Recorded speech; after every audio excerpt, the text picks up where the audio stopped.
아픈 손가락을 드러내지 마라.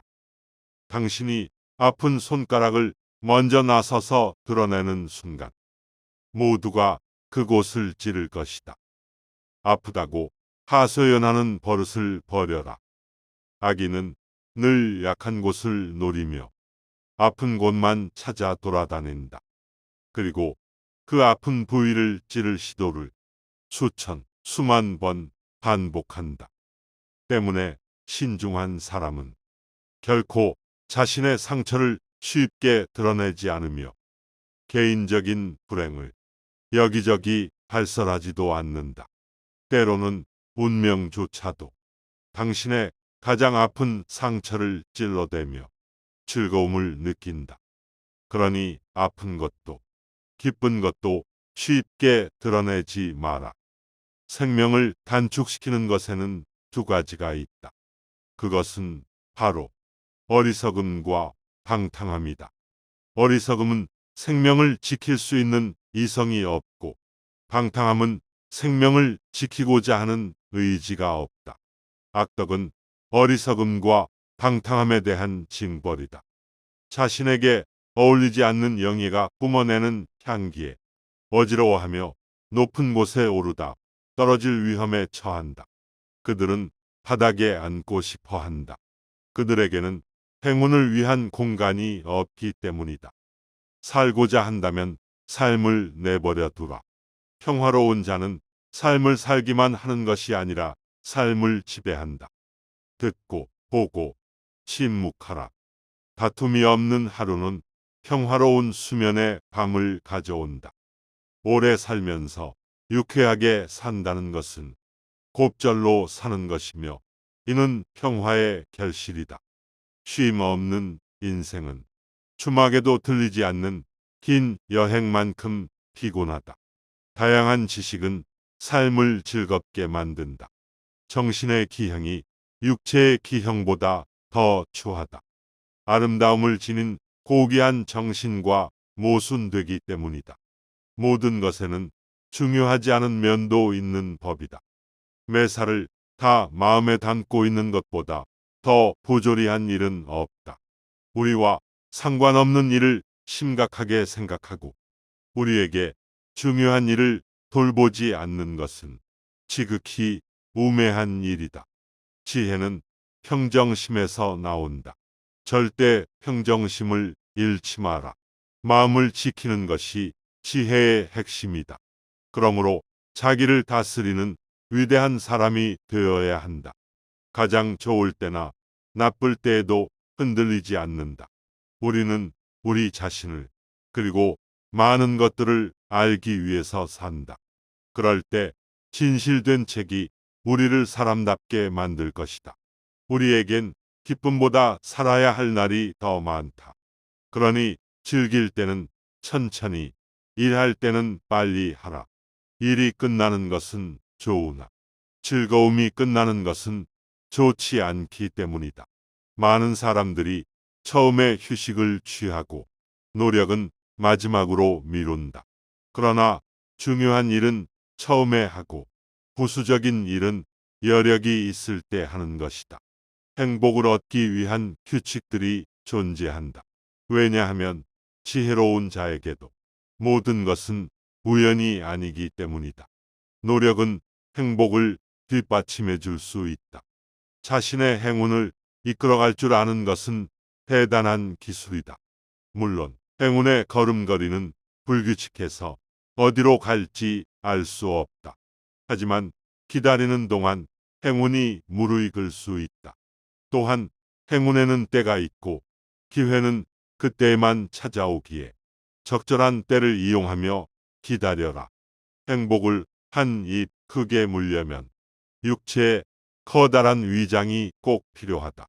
커다란 행운은 그 행복보다 더 큰 것을 감당할 수 있는 사람에게는 당혹스러운 일이 아니다. 우리가 좋아하는 것들에 대한 가장 중요한 원칙은 굶주림을 통해 그에 대한 식욕을 상실하지 않고 늘 그 욕구를 자극받은 채로 유지해야 한다는 것이다. 불만을 야기해 과도한 향유보다는 충족되지 않은 열망을 간직하라. 힘들게 얻은 행복은 곱절로 즐길 수 있다. 어떤 이들은 싸우지도 않고 이기려고 한다. 또 어떤 이들은 중요하지 않은 일은 당장 배우려 하고 영예와 유용함을 얻을 수 있는 일의 습득은 인생의 마지막으로 미룬다. 또한 행복을 얻는 일은 아직 시작도 안 했는데 벌써 현기증을 느낀다. 배우고 사는 데에도 방법이 있어야 한다. 소망할 만한 일을 남겨두어야 한다. 완전한 행복 다음에는 불행이 찾아오기 때문이다. 육체는 숨을 쉬려 하고 정신은 추구하려 한다.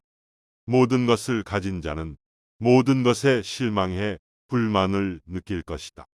더 알아야 할 무언가가 남아 있어야 호기심이 일고 희망이 생기는 것이다. 더 이상 아무것도 바랄 것이 없다면 모든 것이 두려워진다. 이 얼마나 불행한 행복인가.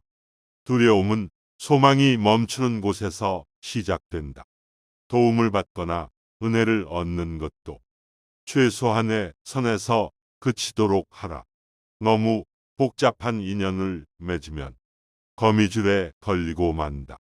독립성은 모든 선물을 포기해서라도 반드시 지켜야 할 귀중한 것이다. 남과 헤어질 때는 앙금을 남기지 마라. 친구든 적이든 파행적인 인간관계는 맺지 말아야 한다. 신중한 사람은 친절하다고 해서 쉽게 좋아하지도 않고 냉담하다고 해서 쉽게 화를 내지도 않는다. 변덕은 인간의 특징이기 때문이다. 감정 폭발은 곧 이성의 결함이다.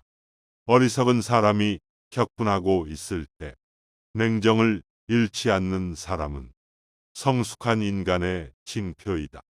주의력이 가장 필요할 때 꼭 주의력이 부족해진다. 생각하지 않는다는 것은 우리가 발에 걸려 넘어져 이를 망친다는 뜻이기 때문이다. 세상은 그대의 의지에 따라 그 모습이 수시로 변한다. 동일한 상황에서도 어떤 사람은 절망하고 어떤 사람은 여유 있는 마음으로 행복을 즐긴다.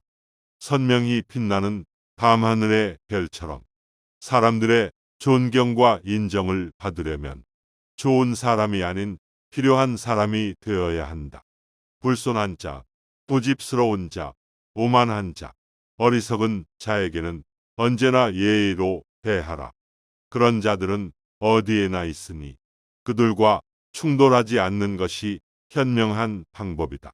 다른 사람에게 존경받고 싶으면 먼저 자기 자신을 존경하라. 그리고 자신을 너무 자주 드러내지 말고 아껴라. 그러면 다른 사람에게 환영받을 수 있다. 초대받지 않은 자리에 나타나지 말고 초대받았을 때만 등장하라. 자발적으로 위험한 일을 맡지 마라.